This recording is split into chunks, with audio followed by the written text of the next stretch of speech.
Why the UFC underpaying fighters actually hurts the sport.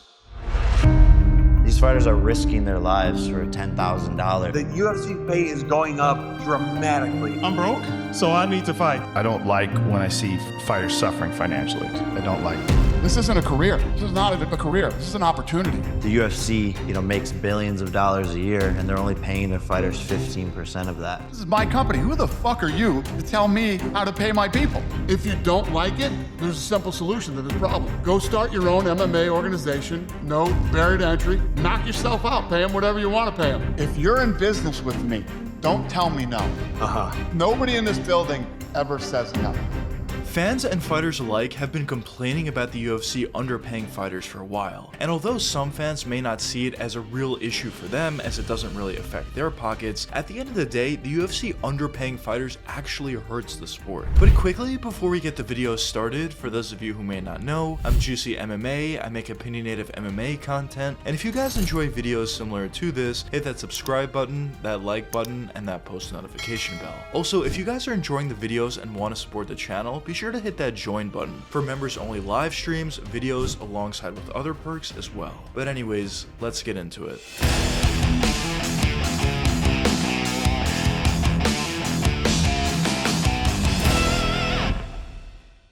When you look around major sports organizations like the NBA, the NFL, the MLB, or even the NHL, players within those organizations are getting an extraordinary amount of money. As some of their top players in the NBA, for example, are making around $60 million plus per year. And when you look at the revenue splits between organization and players in most of those organizations that I mentioned, they're usually a 50-50 split. Maybe there's certain variation in a couple of those organizations, but for the most part, it's a 50-50 split between the organization and between the players. But when you look at the UFC, it's nothing like that, as the fighters usually get around 50 to 20% of the total UFC's revenue, and the UFC's parent company, TKO, gets around 80 to 85% of the revenue. The revenue split is nowhere near any other major sports organization. So when you talk about some of the top level stars in the UFC, they definitely do make a decent amount. Obviously, it depends on how many times they fight per year, and of course, it depends on which fighter specifically you're talking about, but some of these top level stars in the UFC could make 10 million plus in any given year, which obviously is a lot of money. But when you compare that to other organizations where top level guys are making 50, 60, or even 70 plus million in any given year, the disparity is very obvious. But I think the biggest problem with the UFC's pay is not the top level guys, it's the guys at the bottom. Guys who just signed with the UFC are probably going to be on a 10 and 10 contract. $10,000 to fight, $10,000 to win. And even if you do win your initial fight and you walk away with $20,000, there's still a lot of expenses that a fighter would need to pay. They need to pay their coaches, they need to pay taxes, they need to pay medical bills. There's so many different expenses that go into fighting in the UFC. And after you talk about all those expenses, that $20,000 is really dwindled down. And the fighter's take-home pay is not going to be anywhere near that $20,000 number.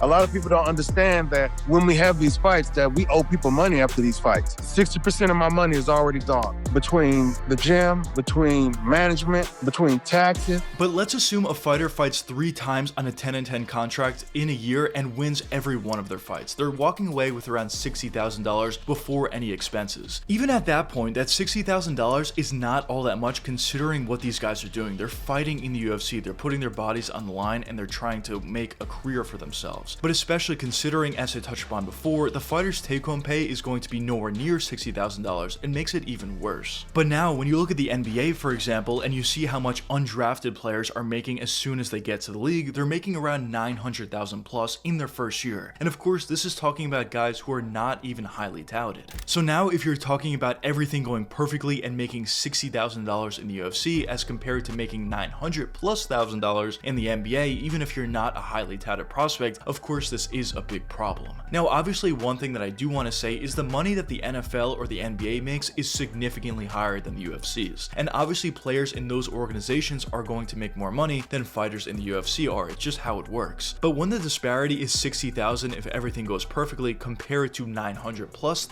it is a little bit ridiculous. But a question that some of you may be wondering at this point is, why does it matter? Why does it matter that UFC fighters are getting paid less? As a fan, it's not really affecting us. Well, in my opinion, it comes down to a couple different factors, but the first factor I want to touch upon is missing out on talent. Because when you look around the UFC at this point, there's not too many talented guys or talented athletes that are from the US. US. When you talk about champions, there's 0 current champions from the US, and even when you talk about contenders, there's not really all that many guys that have a legitimate chance at being the champion of their specific weight class from the US. And I think a reason for why this is in part because of fighter pay. Because if you're an athlete in the US and you're choosing between football and, let's say, MMA, you're most likely going to choose football, because in football you can make millions of dollars, and in MMA you're only going to make 10 and 10 initially when you make it to the UFC. So obviously most of these athletes are just going to pick football, and I think in part because of fighter pay, the fact that it is so low, at least initially, and even when you become a contender, I think in part is a big reason for why we're not seeing a lot of these great athletes from the US come into the UFC. Now, the next reason for why I think the lack of fighter pay is hurting the sport is due to guys holding on to their spots. Now, we've seen this a bunch of times throughout, but specifically looking at Sean O'Malley, when he was an unranked fighter and getting paid a much lower amount, he essentially refused to fight anybody in the rankings, and for him to fight somebody in the rankings, a real test for him at that point, he would need to get paid more. As up until that point, Sean O'Malley was essentially just fighting tomato cans out there and getting a lot of finishes along the way. But Sean O'Malley is not the only example of this. There's even some ranked guys and legitimate contenders that are unwilling to fight certain fighters that could potentially be a real test for them because, in part, they're not getting paid enough money. And this even extends to champions. There have been examples of champions in the past as well not willing to take on the #1 contender, or a contender that is perceived to be the toughest challenge for them, because they're not getting paid enough and they don't really see the reward for doing so. So I do think we are missing out on some fights that we could have otherwise seen if fighters were getting paid more. Now, another question that some of you may be wondering at this point is, do I think this is ever going to get better? Do I think fighters are ever going to earn more money? Well, in my opinion, I think the answer is yes, but not very quickly. At this point, when you look around MMA, the UFC is essentially the only organization in the MMA space. Yes, there's a PFL, yes, there's a couple other organizations, but really the one main player is the UFC, and no other organization is anywhere close to them. And in my opinion, I think there's positives and negatives to this. The positives is everybody's essentially in the same organization, and we get to see the best fight the best. The UFC has always been about that over the years. They've always been about putting the best fighters against each other and putting the fights together that the fans want to see. Now, I talked about before how fighter pay is kind of affecting that, but for the most part, all these great fighters are in the same organization and they have the opportunities to fight each other. So that's the positive. But the negative is the UFC essentially has a monopoly on the MMA space. All these young and up-and-coming prospects, or all these great fighters in the MMA, are essentially forced to go to the UFC if they want to be any sort of star. If they go to other organizations like the PFL or different organizations, they're going to be fighting lower level competition. They're not going to have as good of an opportunity as turning themselves into stars, and honestly, they might even make less money in the PFL as compared to what they would make in the UFC. But the reason for why I think fighters will eventually start to make a little bit more money in the UFC is I think other organizations are going to become more of a player as the years do progress. I don't ever think the PFL is going to be legitimate competition to the UFC and they're going to be taking away a lot of talent from the UFC, but over the years will probably take some guys that the UFC would have wanted, and over time, if that does continue to happen, it could in part force the UFC's hand to pay guys a little bit more in order to get some of those better, higher level prospects. But outside of just other organizations potentially forcing them to pay guys more, I think more of these settlements could come out. Obviously, we had a settlement not too long ago where UFC fighters were essentially found to get paid too little money by the UFC, and the UFC was forced to pay these guys a little bit more. And I think we could see more of those sort of lawsuits, and that could also help these guys make a little bit more money. And the last reason for why I think guys will make money over time is due to pressure. There's a lot of public pressure already at this point for the UFC to pay their fighters more, but as that continues to happen and as that petition grows, I think there could be more and more pressure on the UFC to pay guys more. So as I said, I don't think this is going to happen overnight. I think it's going to take a long time, but I think eventually, slowly by slowly, the UFC is going to start to pay fighters a little bit more. But anyways, let me know what you guys think in the comments. Do you think the UFC is ever going to pay their fighters more, or do you not think so? But anyways, I hope you guys enjoyed the video, and if you did enjoy, check one of these two videos popping up now, and until the next time, peace out, guys.